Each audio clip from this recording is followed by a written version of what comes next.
warahmatullahi wabarakatuh. Kami dari kelompok 4 Fisika yang beranggotakan saya Fauzia Pratiwi dengan NIM 23000683. Saya Raiska Jennifer dengan NIM 2307242. Saya Hawa Alzendiana dengan NIM 2306229. Saya Ilham Ahmad Mariazi dengan NIM 2304636. Saya Ikan Rekara dengan NIM 2304322. Kelompok kami akan membahas tentang penerapan motor induksi pada konveyor. Simak video berikutnya.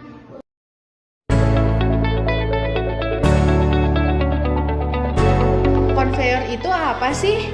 Konveyor adalah suatu sistem mekanik yang mempunyai fungsi memindahkan barang dari satu tempat ke tempat yang lain. Konveyor banyak dipakai di industri untuk transportasi barang yang jumlahnya sangat banyak dan berkelanjutan. Nah, konveyor sendiri memiliki banyak jenis. Yang pertama ada conveyor belt, ada roller conveyor, ada screw conveyor atau auger, lalu ada pneumatic conveyor, bucket elevator, overhead conveyor, dan juga ada conveyor aero. Selanjutnya motor induksi. Motor induksi merupakan motor listrik arus bolak-balik atau AC yang paling banyak digunakan. Penamaannya berasal dari kenyataan bahwa motor ini bekerja berdasarkan induksi medan magnet stator ke rotornya, di mana arus rotor motor ini bukan diperoleh dari sumber tertentu, tetapi merupakan arus yang terinduksi sebagai akibat adanya perbedaan relatif antara putaran rotor dengan medan putar atau rotating magnetic field yang dihasilkan oleh arus stator. Motor induksi mengubah energi listrik menjadi energi mekanik melalui induksi elektromagnetik. Nah, motor induksi itu terbagi menjadi dua. Yang pertama itu motor induksi satu fasa. Banyak ditemuin di peralatan rumah tangga. Terus yang kedua itu motor induksi tiga fasa. Nah, kalau yang ini banyaknya di alat-alat industri. Motor induksi juga merupakan motor listrik yang biasa digunakan dalam penggerak konveyor. Motor induksi itu menjadi andalan karena emang konstruksinya sederhana, murah, dan bisa diatur dengan berbagai jenis pengaturan frekuensi variabel.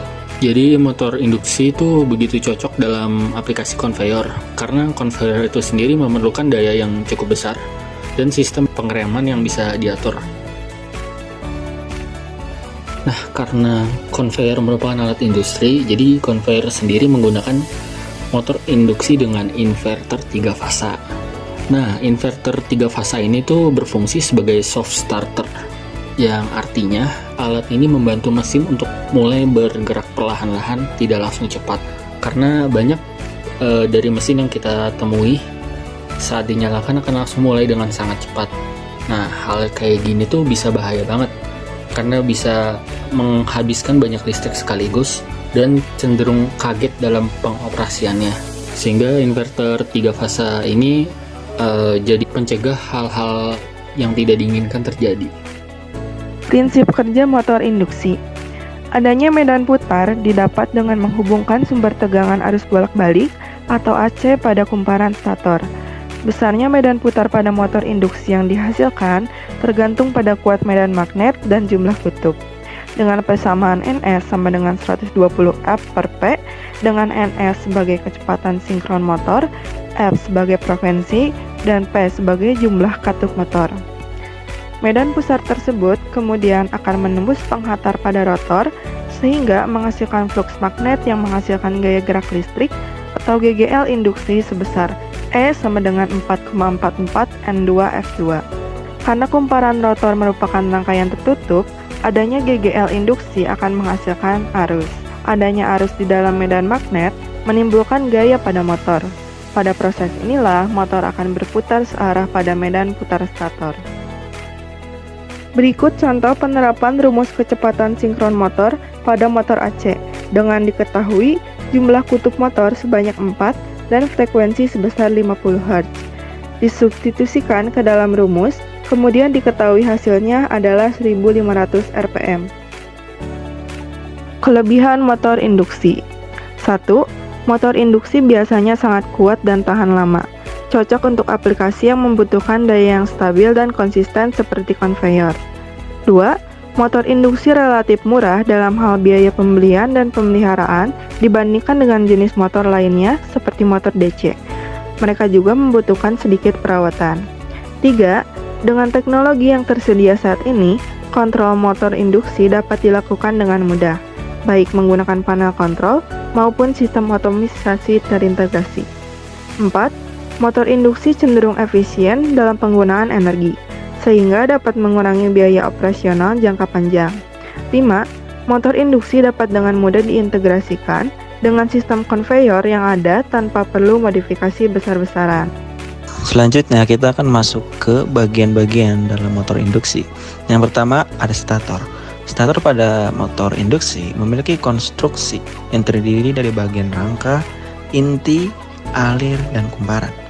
Rangka stator merupakan rumah bagi bagian stator yang lainnya dan terbuat dari bahan besi tuang. Bagian inti stator dan alur terbuat dari bahan besi lunak atau baja silikon. Bagian alur merupakan tempat untuk memasang kumparan pada stator, sedangkan kumparan terbuat dari bahan tembaga. Bagian rangka stator pada motor induksi didesain untuk menutupi bagian inti dan kumparan, serta melindungi manusia dari kontak langsung dengan bagian-bagian mesin yang bergerak pada mesin. Selanjutnya kita akan masuk ke bagian rotor. Rotor dibagi menjadi dua, ada rotor sangkar tupai dan ada rotor belitan. Yang pertama, rotor sangkar tupai.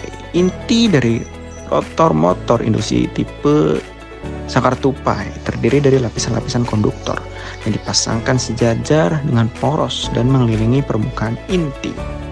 Lalu yang kedua, ada rotor belitan. Motor induksi rotor belitan adalah motor yang memiliki rotor terbuat dari lilitan. Lilitan rotor tersebar secara seragam pada slot-slot dan secara umum dihubung dengan bintang.